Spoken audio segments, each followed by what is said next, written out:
अपने coffee table पे जनाब हम लेते हैं एक ओथ, जिस पर आपको इतनी ज़्यादा डरने की ज़रूरत नहीं है। और ओथ ये है कि जो कहूँगी दिल से कहूँगी, दिल से कहूँगा, इसके अलावा कुछ नहीं कहूँगा और कहूँगी। जो कहूँगी दिल से कहूँगी, इसके अलावा कुछ नहीं कहूँगी और ये बिस्किट्स खाऊंगी। बिल्कुल, बिस्किट्स खाने, चीपीस भी खाने, ये आप ही के लिए हैं। अच्छा, और ये पीनट पकौड़े, ये पीनट पकौड़ा, ये पिज़्ज़ा, ये सारे आप लोगों के लिए। हाँ, तो इससे पहले कि मैं कोई और खा ले, आप लोग ही खाइएगा प्लीज। ठीक है। अच्छा जी, पहला सवाल आप दोनों से है कि आप लोग अपनी किस आदत से बहुत ज़्यादा तंग हैं? Over thinking. Over thinking. मैं बहुत ओवर थिंक करती हूँ। मैं अगले बंदे ने इतना रिएक्शन नहीं दिया होता, मैं खुद ही अपने जहन में बहुत ज़्यादा सिनेरियोज बना लेती हूँ। 90% of the things that never happened. ये सारी ओवर थिंकिंग नेगेटिव होती हैं या फिर पॉजिटिव भी होती हैं? बस मैं ये भी नहीं कहूँगी कि पॉजिटिव है या नेगेटिव, बट मैं हर किस्म का आउटपुट सोच रही होती हूँ कि ये तो नहीं हो जाएगा, ये इस तरह तो नहीं हो जाएगा। वो इतना बड़ा मसला होता नहीं जितना मैं जहन में बना लेती हूँ, क्रिएट कर लेती। और वो किसी और को लग भी नहीं रहा होता कि मैं ये सब कुछ सोच रही हूँ, लेकिन ये मेरे अंदर की जंग होती है जो चल रही होती है। आप अपनी कौन सी आदत से तंग हैं? रात को लेट नाइट ना, अगर मेरी आँख खुल गई है सोते हुए, तो कोई जिन आ जाता है मेरे अंदर जो मुझे पकड़ के लेके जाता है और फ्रिज में धकेल और इधर जो पड़ा होता है वो सारा खच जाता कहाँ है? चला जाता है, फिर अगले दिन निकालना पड़ता है। तो वर्कआउट करते हो? वर्कआउट करना पड़ता है, लेकिन बहुत बुरी आदत है ये मेरे में भी जिन आता था, लेकिन कभी कभी मुझे लगता है सच में ही आता था। अच्छा, कोई ऐसी रिजेक्शन जो आपको आज तक याद हो, प्रोफेशनल या पर्सनल, जो आप शेयर करना चाहें? Professional, personal.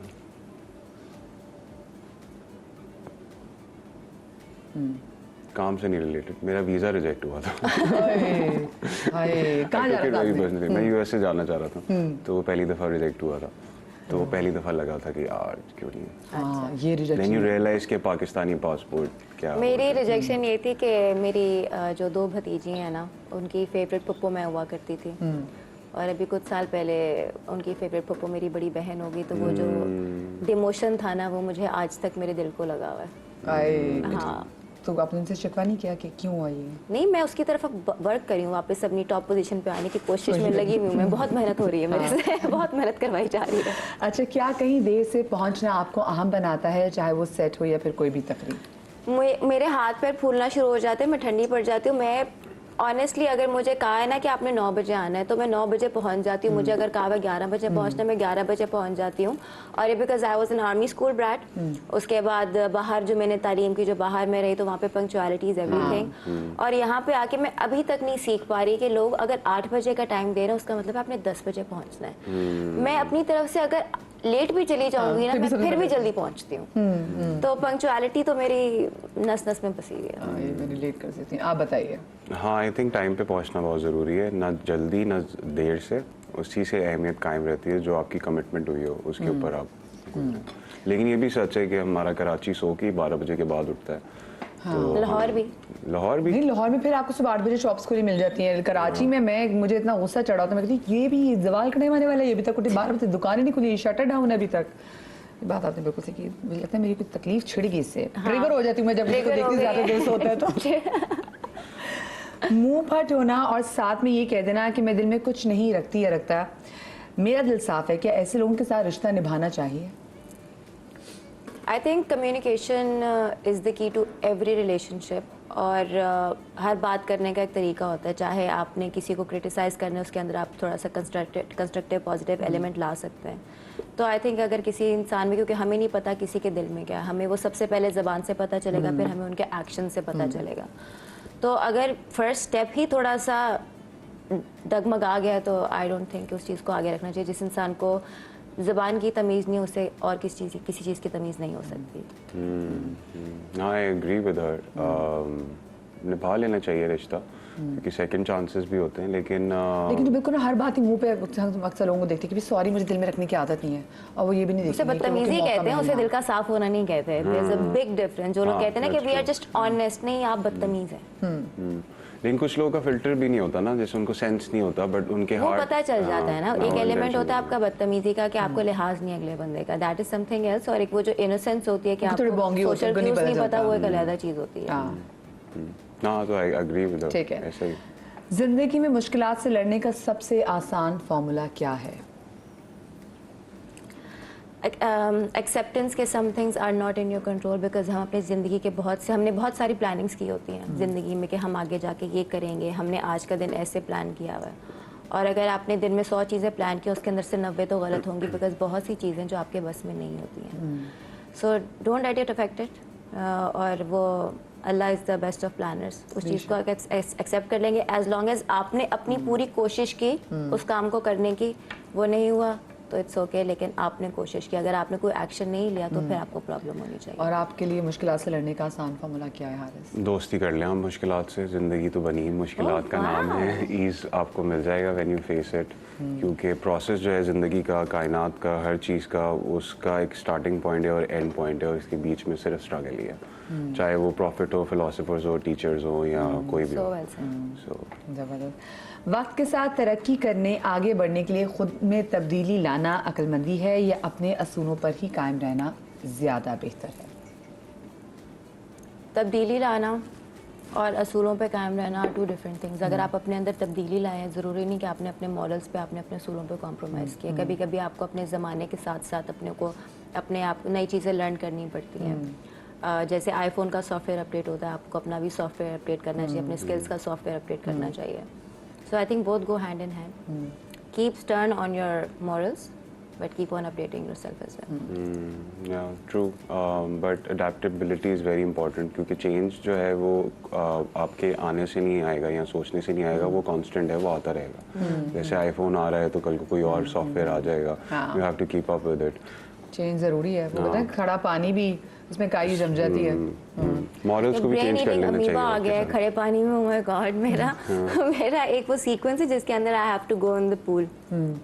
तो वो पूल बड़ा स्टैगनेंट है वो लोकेशन का. मैंने कहा पहले इस पूरे पूल को ड्रेन करके इसके अंदर नया पानी आएगा, उस पानी के अंदर सारे खेले कूदेंगे, फिर मैं जाऊंगी. खेले कूदे करें तो और ख़राब कर देगी, फिर नया पानी करना पड़ेगा. अच्छा, आप सोच समझ के फैसला करने वालों में से हैं या बस जो दिल में है वो करो, बाकी सब खुद ही ठीक हो जाएगा? सोच समझ के वो फैसला जो दिल को सही लगे. I cannot go against my gut feeling या what feels right in my heart, क्योंकि आपकी बॉडी भी आपको कुछ चीज़ें बता रही होती है, आपकी सिक्स सेंस भी आपको कुछ चीज़ें बता रही होती है. That's why I respond and I don't react, because हमें कुछ फैसले जो हम जज्बात में ले लेते हैं ना, फिर हम कहते हैं यार मैं थोड़ा सा वेट कर लेती, मेरी फोरसाइट तब सही नहीं थी. तो आपको बहुत ज़्यादा वेट भी नहीं करना चाहिए, बहुत जल्दी भी रिएक्ट नहीं करना चाहिए. जस्ट द राइट अमाउंट में आना रवि जिसे हम कहते हैं. आप बताइए भाई. सोच समझ के, क्योंकि मुझे लगता है कि बायोलॉजिकली इंसान जो है ना वो बहुत मूडी होता है. सनलाइट नहीं मिली तो मुझे अच्छा फील नहीं हो रहा, विटामिन सी अंदर नहीं गया तो अच्छा फील नहीं हो रहा, वो सारा फिक्स हो जाता है. तो लेकिन दिमाग का इस्तेमाल करते रहना चाहिए. कहते हैं क्या अच्छा दोस्त वो है जिससे हर बात की जाए या फिर कुछ बातें बस अपने तक ही रखने की होती हैं? नहीं, आई थिंक हमेशा आपको एक इमोशनल अनलोडिंग की ज़रूरत होती है, और आपको कोई ऐसा साथी या कोई ऐसा इंसान अपनी ज़िंदगी में चाहिए होता है. वो आपकी माँ होती है या आपकी बहन होती है. आई थिंक यही दो रिश्ते होते हैं. आपके भाई होते हैं, आपके बहन होते हैं जो मुखलिस होते हैं आपसे. दोस्तों में चाहे आपके जितना मर्जी अच्छा दोस्त हो जाए, कहीं ना कहीं आप उसे हर बात नहीं बता सकते. तो या आई थिंक जो इंसान हर बात अपने दिल में रखता है, if they don't have someone जिसके साथ वो अपने हर दिल का गिला या हर दिल की बात कर सके, तो आई थिंक दैट्स वेरी अनफॉर्चुनेट. बड़ा गरीब इंसान लगता है वो जो बताए. आपके वैसे इंडस्ट्री में कैसे कोई दोस्त आपकी अच्छा बना है? नहीं, इंडस्ट्री में आपका वैसे इंडस्ट्री में कैसे दोस्त बना जिससे आप दिल की हर बात कह लेते हैं? हाँ, ऐसे कुछ दोस्त हैं. और आपको क्या लगता है कि आपको अपने दोस्त से दिल की हर बात करनी चाहिए, लेकिन या फिर आपको लगता है नहीं कुछ बातें अपने तक ही रखनी चाहिए? नहीं, वो मैं गरीब इंसान बन गया हूँ. But I don't find it unfortunate, I find it blessing. मुझे बहुत सी ऐसी बातें होती हैं जो मैं अब दिल में रख लेता हूँ. आपको लगता है इतने स्ट्रांग हो गए आप चीज़ें कर सकते हैं? हाँ, तो वो दिल में ही रख लेता हूँ. बल्कि ज़्यादा कम्युनिकेट करने की ज़रूरत ही नहीं पड़ती अब तो. काम खुद ही हो जाते हैं. आपके लिए मोहब्बत करना आम है या मोहब्बत पाना? दोनों. इमेजिन लाइक आपकी ज़िंदगी में कोई पर्पस कैसे आएगा अगर आप अपने प्यारों से मोहब्बत नहीं करते, और आपकी ज़िंदगी में पर्पस फिर भी कैसे आएगा अगर कोई आपसे मोहब्बत नहीं करता. I think both go hand in hand. You can not just pick one. बहुत चाहना भी और चाहे जाना भी, दोनों बहुत इम्पोर्टेंट है. आप बताइए हारिस. ये मैंने एक जगह पढ़ा था, when you want to feel love you become love. Oh wow. हाँ, तो बस आप प्यार बन जाएं तो प्यार मिल भी जाएगा और आप फिर देंगे भी दूसरों को. क्या बात है. मीडिया इंडस्ट्री में अच्छे दोस्त मिलते हैं या ताल्लुक बस सिर्फ काम की हद तक होता है? इसका मीडिया इंडस्ट्री से कोई ताल्लुक नहीं है। I think after a certain age वो दोस्ती आप वैसी नहीं आपकी होती जो आपकी बचपन में होती थी, आपके स्कूल, यूनिवर्सिटी, कॉलेज के ज़माने में होती थी। सो मेरे बहुत सी इंडस्ट्री में ऐसी एक मैं कहूँगी दोस्त हैं जिनको जब मैं एक्ट्रेस नहीं थी मैं जानती थी, and she was just beginning, I seen her journey. और हमारा जब हम दोनों लाहौर में थे तो हमारा बहुत मिलना जुलना होता था। अब अगर मैं कहूँ तो इतना मिलना जुलना नहीं है, रोज़ाना कोई हमारी बातचीत नहीं होती, रोज़ाना हम एक दूसरे के घर में नहीं होते। बट आई नो कि मुझे अगर वाकई में कोई मसला है ना, I can call her and I can ask her, और वो मुझे बहुत ही मुखलिस मशवरा देंगी। वो कौन है, नाम भी बता दें उनका? उष्णा। उष्णा। उष्णा आप बताइए। जी बनते हैं दोस्त। मेरे भी दोस्त हैं, असफर इज़ माई फ्रेंड। मैं भी उनसे ऐसी दिल की बात कर सकता हूँ। वो लोग जो अपने बारे में सोचते हैं दूसरों की फिक्र से पहले, ये सेल्फ लव है या फिर आप इसको खुद गर्जी समझते हैं? वो लोग जो अपने बारे में सोचते हैं दूसरों की फिक्र से पहले। I think there is no selfless deed in the world, ये फ्रेंड्स में जोई ट्रिब्यूनी ने कहा था, and I think that's very true. अगर हम कहें कि एक बाप जो है वो अपने बारे में नहीं सोच रहा, वो अपनी औलाद के बारे में पहले सोच रहा है, दैट्स ऑल्सो सेल्फिश, क्योंकि वो औलाद तो उसकी है, उसे उस औलाद से प्यार है, वो अपनी रूह की तस्कीन के लिए वो ये उसके लिए जो सब कुछ कर रहा है ना। So that's my argument. आप बताइए। I don't think so selfish. I think ये तो बताना चाहिए लोगों को कि अपने आप से किस तरह, अपने आप को पहले किस तरह प्लेस किया जाए, क्योंकि आपका एट्रीब्यूट या आपका attitude towards someone else decide करता है कि आप अपने आप को किस तरह से ट्रीट करते हैं। तो वो, और जब आप खुद खुश नहीं, आप किसी और को क्या खुश रखेंगे। हमारी सोसाइटी में औरत का मुआशी तौर पे मजबूत होना कितना ज़रूरी है? बहुत ज़्यादा ज़रूरी है। आई थिंक हमारे माशरे में औरतों का रोल बहुत ज़्यादा अनअप्रिशिएटेड भी है और बहुत ज़्यादा स्ट्रॉन्ग भी है। जो आई थिंक दुनिया की जो सबसे मुश्किल जो मैंने जॉब देखी है वो बीइंग अ होम मेकर है। एक माँ बनना, एक हाउसवाइफ बनना, एक घर चलाना, उसकी बजटिंग करना, शौहरों को सपोर्ट करना, मॉरली सपोर्ट करना, आई थिंक ये दुनिया का सबसे मुश्किल काम है। इतना टायरिंग काम है, इतना प्रेशर वाला काम है, और इसको हम ज़्यादा अप्रिशिएट नहीं करते। वो कितना थैंकलेस सी, ये ऐसी है कि 24 आवर्स की आपकी जॉब है, बड़ी थैंकलेस सी जॉब है। आप बताइए कितना ज़रूरी है ख़वातीन का मुआशी तौर पर मजबूत होना? बहुत ज़रूरी है, क्योंकि माशरा जो है उसकी परवरिश तो और उसको निकालना वो औरत ही करती है ना। अगर एक माँ नहीं सही होगी, एक बहन सही नहीं होगी, टीचर सही नहीं होगी, तो वो पूरी नस्ल आगे जो है ना वो ख़राब हो सकती है। तो उसका स्ट्रॉन्ग होना तो ज़रूरी है। हाँ, आज मुझे बताएं कि एक बंदा सिक्योर फील करता है कि अगर उसके घर में एक औरत उससे ज़्यादा कमाती हो? हाँ, व्हाई नॉट। सिक्योरिटी का लेना देना इस चीज़ से तो नहीं है कि आपका पार्टनर ज़्यादा कमा रहे हैं, नहीं। वो तो आपकी अपनी अंदर की ज़िंदगी है, अपने मामलात हैं आपके, जो अगर आपके सॉर्टेड हो तो उससे है लेना देना, सामने से तो नहीं है। आई थिंक एक पार्टनरशिप होता है। आई थिंक मियाँ बीवी का ना थॉट प्रोसेस अलाइंड होना बहुत ज़रूरी होता है, बिकॉज आप एक यूनिट होते हैं, आपने एक दूसरे को प्रोग्रेस होता है ना। वो कहते हैं ना कि एक कामयाब मर्द के पीछे एक औरत का हाथ होता है, कामयाब औरत के पीछे भी एक सपोर्टिंग मर्द का हाथ होता है। और मैंने बहुत से ऐसे कपल्स देखे हैं हु स्टार्टेड फ्रॉम नथिंग, लेकिन उन्होंने एक दूसरे को मॉरली, फाइनेंशियली इतना सपोर्ट किया कि वो मिलके उन्होंने अपने एम्पायर्स खड़े कर लिए। सो ऐसे हैं। और इसमें ये नहीं है कि बीवी ज़्यादा कमा रही है या मियाँ ज़्यादा कमा रहा है। अगर बीवी ज़्यादा कमा रही है तो उसके पीछे उस मर्द की भी सपोर्ट है, उसने उसको वो एक मेंटल फ्रीडम दिया, एक फिजिकल फ्रीडम दिया, तो ही वो कुछ सपोर्ट दी होगी, कुछ ऐसे आज़ाद बने। Same goes for wife for the husband. आपकी ज़िंदगी में सबसे मुश्किल लम्हा कौन सा था? मेरी ज़िंदगी में सबसे मुश्किल लम्हा कौन सा था? बस ज़िंदगी की आई वुडंट से कि इट वाज अ मुश्किल लम्हा। जब आपको ज़िंदगी की अपनी बहुत सी मुश्किल डिसीजंस लेनी होती है ना, आपके अंदर एक सब्र सा आ जाता है, और फिर अल्लाह ताला आपको हेल्प करता है वो डिसीजन लेने में। था एक।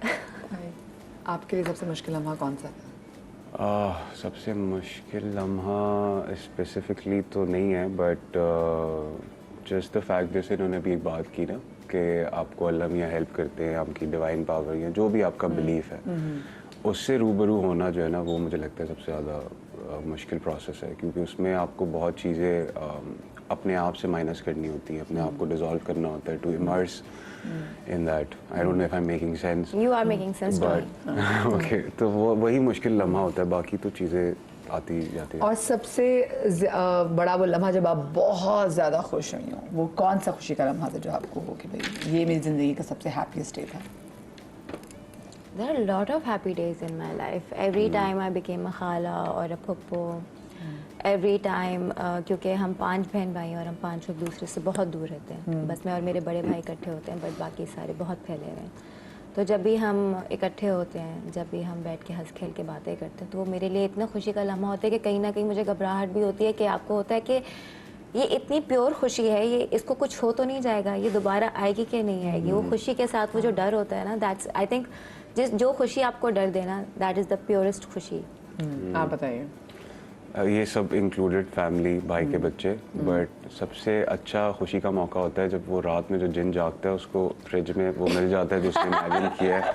मैं कहता हूँ उससे अच्छी खुशी और नहीं है सबसे मुझे। दुख का मौका पता कब होता है? जब आपने एक चीज फ्रिज में रखी होती है अपने लिए और आप सोच रहे होते हैं, ऐसे मेरे साथ इतनी दफा हो चुका है ना कि मैंने सोचा होता है कि मैंने अच्छा वो फ्रिज में पराठा रोल रखा हुआ था या वो मेरे फ्राइज रखे हुए थे, अब मैं घर जाके या मीठा है फ्राइज, या मीठा आपने को रखा हो, हाँ, और आप घर जाए और वो नहीं है, हाँ। वो नहीं है, वो कोई खा गया और वो कोई रिस्पॉन्सिबिलिटी भी नहीं ले रहा किसने खा ली। वो मेरे लिए सबसे सैड मोमेंट होता ये सबसे मुश्किल मरहला ये वाला। है मेरी जिंदगी का सबसे मुझे तो पता होता है वो मेरा छोटा भाई का, अगर मैं लाहौर गई हूँ तो मेरी चीज़ गायब हो जाए तो वो गौहर है, तो फिर गौहर मेरी, मैं कहती हूँ मैं आई हूँ मुझे खिलाओ तो मेरी चीज़ें खा जाते हो।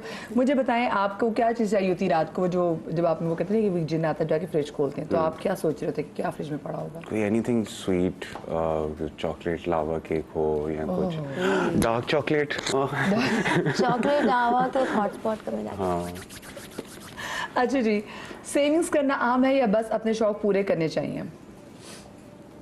वैसे तो सेविंग्स करना चाहिए, लेकिन मैं नहीं करती, वो एक अलग बात है। And how is your relationship with money, ये भी साथ में ऐड कीजिएगा। As in what sense are you saying? कि वही बात ना कि बचा के रखती हैं या फिर आप चीज़ों को देखें कि हाँ भी मैंने अपने लिए आगे सेव करना है, मैंने ये करना है, वो कभी होता है ना कि देख के भी खर्च करती है कि नहीं भी ये बहुत ज़्यादा महंगी चीज़ है, मुझे ये नहीं लेनी। मैं देख के मैं ऐसे नहीं हूँ कि मुझे बहुत ज़्यादा कोई महंगी चीज़ों का शौक़ हो, लेकिन जिस चीज़ की मुझे ज़रूरत होती है ना, फिर उसके बारे में मैं फिर सोचती हूँ, क्योंकि आप अगर इतना काम कर रहे हैं, आप अगर इतना कमा रहे हैं और आपने if you have to think a lot before enjoying that experience, तो फिर फ़ायदा क्या आप इतना कमाएंगे? आप बताइए। सेम नहीं सोचना चाहिए, मनी फॉलोज, मेरा तो हमेशा से यही है, पैसा बाय प्रोडक्ट होना चाहिए, पैसा आ जाएगा। You just by what ever you love buying, travel, do anything जो आपको खुशी देता है, वो पैसे इतना इम्पोर्टेंट नहीं है। इसका सेविंग मतलब है आप लोगों ने बैंक अकाउंट में ज़्यादा पैसे नहीं जोड़े हुए, खर्च करती हैं। और मे भी हो सकता है हो सकता है, ये भी हो सकता है। मुझे बताया अगर दिल एक बार टूट जाए तो क्या दोबारा जुड़ सकता है? हाँ, हाँ, जुड़ जाता है, बड़े आराम से जुड़ जाता है। It's all in here. जितनी बार टूटे उतनी बार जुड़ जाता है। हाँ, हाँ। इट्स बल्कि कई दफ़ा तो टूटने के बाद ऐसा जुड़ता है कि फिर उसके बाद टूट नहीं सकता। फिर आप अलाउ करते हैं कि मैं तोड़वाऊँ या ना तोड़वाऊँ। प्लास्टर में लग जाता है ना। वो इंसान जो सबके लिए हमेशा दस्तयाब होता है, क्या लोग उसकी कदर नहीं करते? आई थिंक लोग उसकी कदर सीख जाते हैं अगर वो दस्तयाब होना बंद हो जाए, because you do start taking that person for granted. लेकिन आई थिंक कि हमें खुद नहीं पता होता कि वो हमारी ज़िंदगी में कितना अहम रोल अदा कर रहे थे जब वो हमसे खिंचते, हमसे तंग आके, और वो फिर हमें बताते हैं कि बेटा मेरी ये इंपॉर्टेंस थी, मेरी एब्सेंस अब आपको बता रही है। आप बताइए। बिल्कुल सही जवाब दिया इन्होंने। अनफॉर्चुनेटली यस, जो ज़्यादातर अवेलेबल हर वक्त होता है उसकी वैल्यू खत्म हो जाती है, फिर आपको बाद में रियलाइज़ होता है जब लोग ग्रांटेड पे लग जाते हैं, क्या इसने कहाँ जाना है, ये तो है। आप लोगों ने ज़िंदगी को जिया है या गुजारा है? मैंने जिया भी है, गुजारा भी है। दोनों किया है। कभी जीती हूँ, कभी गुजारती हूँ, आज तो जी रही हूँ। आप बताइए यार। सेम, जिया भी है, गुजारा भी है। हाँ, मैं भी आजकल जी रहा हूँ वैसे। कोई ऐसा एडवेंचर जिसके बाद में बहुत हुई कि अल्लाह मियां मैंने क्यों किया, लेकिन जब किया तो मज़ा बड़ा आया? नहीं, मैंने कोई ऐसा खतरनाक काम ही नहीं किया ज़िंदगी में। बंजी जंपिंग अगर आप कहेंगे तो वो, लेकिन नहीं, मैंने ये नहीं सोचा। अल्लाह ताला सफ़र की दुआ पढ़ के छलांग मारी थी मैंने। कि चलो ये भी एक सफ़र ही होगा। ये भी एक सफ़र, अगर आगे चलेगी तो वो भी सफ़र है। बट मैंने एक अगर मैं आप सोचूं तो बड़ा स्टूपिड काम था कि I don't know how to swim, और हमारी एक शिप थी क्रूज शिप थी और उसके अंदर से कुछ लोग छलांग मार रहे थे 3rd फ्लोर से, शिप के 3rd फ्लोर से। और मैंने लाइफ जैकेट पहनी और मैंने छलांग मार ली, which I am told by experts कि दिस वाज वेरी स्टूपिड। मुझे डाइविंग का तरीका नहीं आता, मैं अपनी पानी हड्डी के, फ्रैक्चर कर सकती थी, मैं Oh my मेरी God. लाइफ जैकेट प्रेशर से खुल सकती थी, कुछ भी हो सकता था। और मैं बहुत नीचे जाके फिर वापस ऊपर आई थी, and it was the ocean, deep ocean. तुम्हें स्विमिंग आती है? नहीं आती नहीं ना, आती इसलिए तो मेरे को। स्टूपिड बात थी। ओह माय गॉड, ये तो पानी से मुझे वैसे डर लगता है। मैं तो अटलांटिस के लेजी रिवर में एक तरह से डूब गई थी जैकेट मैं तो वो हूँ जिसको पानी से डर लगता है। आप बताएं, आपके साथ ऐसा कोई एडवेंचर हुआ? हाँ, अभी रिसेंटली मैं उम्रे पे था तो हम ज़ियारतों पे निकले फादर के साथ। तो एक वो था गारे सूर, एक ऊपर गार है। तो जब हम वहाँ पहुँचे तो उन्होंने कहा कि ये ऊपर ही है। तो मैंने ड्राइवर से बोला आप कितनी देर में ट्रैक करके ऊपर चले जाते हो? 5000 फीट पे था। उसने कहा मैं तो 40 मिनट में चला जाता हूँ, फुटबॉल खेलता हूँ। मैं कहा ठीक है 40 मिनट ही लगेंगे। और मैं चला गया, लेकिन वो 40 मिनट नहीं था, वो बहुत ऊपर था और मैंने चप्पल पहनी हुई थी और वो बिल्कुल ही रॉ पहाड़ था। बट इट वाज फन क्योंकि जब मैं ऊपर पहुंचा तो वो चप्पल में? अलग चप्पल में चढ़ गया मैं 5000 फीट पहाड़ ट्रैक करके, रॉ पत्थर वाला पहाड़, लेकिन मज़ा आया। मजा आया। लेकिन मजा अच्छा, आया। इसी को आ सकता है मजा, चप्पल में 5000 फीट। वाओ। चलिए मैं